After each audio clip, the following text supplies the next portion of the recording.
Welcome to our channel astro with Manoj. आज हम बताएंगे कि कुंडली में ग्रह और भाव कैसे फल देते हैं और कुंडली में राजयोग कौन से बनते हैं जो जातक को अपने जीवन काल में सुखी और धन धान्य से भरपूर रखते हैं।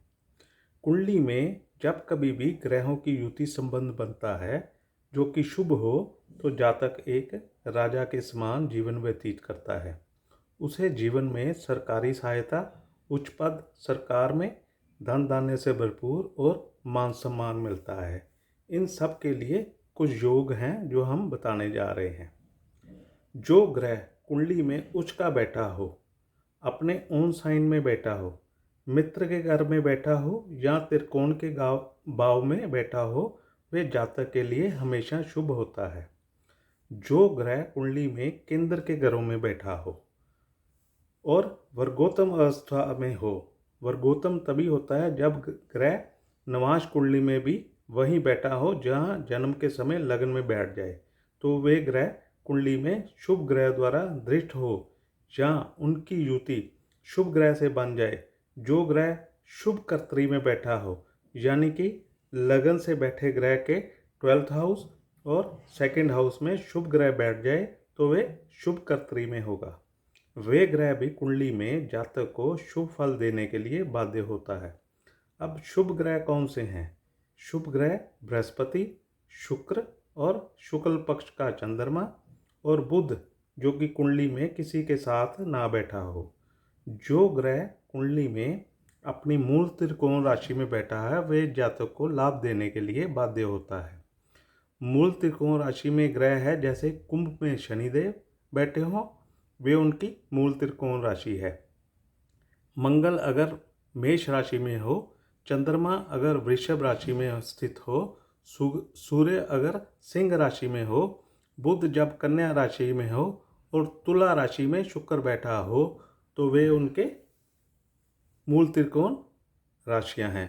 अंत में बृहस्पति अगर धनु राशि में बैठ जाए, ये इनकी मूल त्रिकोण राशि है। ग्रह इनमें बैठा जातक को हमेशा फायदा ही देता है। ग्रह जब अपनी उच्च अवस्था की तरफ जा रहा हो तो वे भी जातक के लिए लाभदायक होता है। अब जो ग्रह दोनों केंद्र और त्रिकोण का स्वामी बन जाए तो वे भी जातक को अपनी दशा या अंतरदशा में फायदा देता है। इसी तरह ग्रह जो कुंडली में जातक के लिए नुकसानदायक होते हैं उनके बारे में बताते हैं। ग्रह जो कुंडली में नीच अवस्था में बैठा हो, ग्रह जो कुंडली में अपने दुश्मन के घर में बैठ जाए, वह ग्रह जो क्रूर ग्रहों द्वारा दृष्ट हो या उनकी युति उनके साथ हो या वे पाप कर्तरी में बैठ जाए, वे ग्रह जो वक्री अवस्था में हो या सूर्य के साथ कंजक्ट हो या राहु के साथ युति में है, जो ग्रह भावसंधि में हो, ग्रह जो 6, 8 और 12 के स्वामी हो और केंद्र या त्रिकोण के स्वामी के साथ युति या संबंध में हो। अब बताते हैं कि वे कौन से योग है जो जातक को जीवन काल में धन, मान, सम्मान और खुशी प्रदान करते हैं। जब कुंडली में नवम भाव का स्वामी और दशम भाव का स्वामी अपने ही घर में बैठे हों या नवम भाव का स्वामी और दशम भाव का स्वामी इकट्ठे नवम या दशम में बैठ जाए या नवम भाव का स्वामी दशम स्थान में और दशम भाव का स्वामी नवम स्थान में बैठ जाए या नवम भाव के स्वामी और दशम भाव के स्वामी की आपस में दृष्टि संबंध हो। नवम भाव और दशम भाव का स्वामी कुंडली में लगन, चतुर्थ, पंचम और सप्तम आदि के साथ युति संबंध में हो या नवम और दशम का स्वामी लगन, चतुर्थ, पंचम और सप्तम भाव में बैठ जाए। परंतु ध्यान योग्य बात है कि नवम और दशम भाव के स्वामी 8th हाउस और 11th हाउस के स्वामी भी नहीं होने चाहिए। ये राजयोग तब कुंडली में फलीभूत होता है। इस योग को धर्म और कर्म योग का नाम दिया गया है क्योंकि कुंडली में 9th भाव को धर्म और भाग्य के साथ जोड़कर देखा जाता है और 10th हाउस को कर्म का स्थान मिला हुआ है।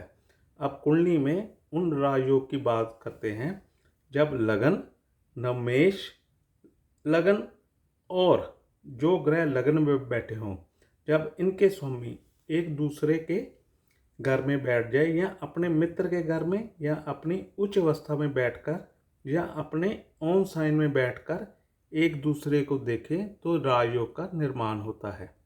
कुंडली में नवम भाव का स्वामी और दशम भाव का स्वामी एक दूसरे के घर में या एक दूसरे को दिष्ट करें तो ये योग बनता है।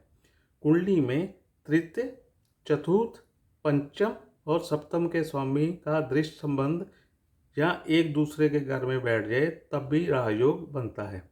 कुंडली में द्वितीय और एकादश भाव के स्वामी युति संबंध या एक दूसरे के घर में बैठ जाएं तो भी राजयोग बन जाता है। इन राजयोग से जातक को प्रॉस्पेरिटी, खुशी, मान सम्मान, घर गाड़ी सब कुछ मिल जाता है। अगर आपको हमारी ये वीडियो पसंद आई हो, please share, like and subscribe our channel. Thank you for watching.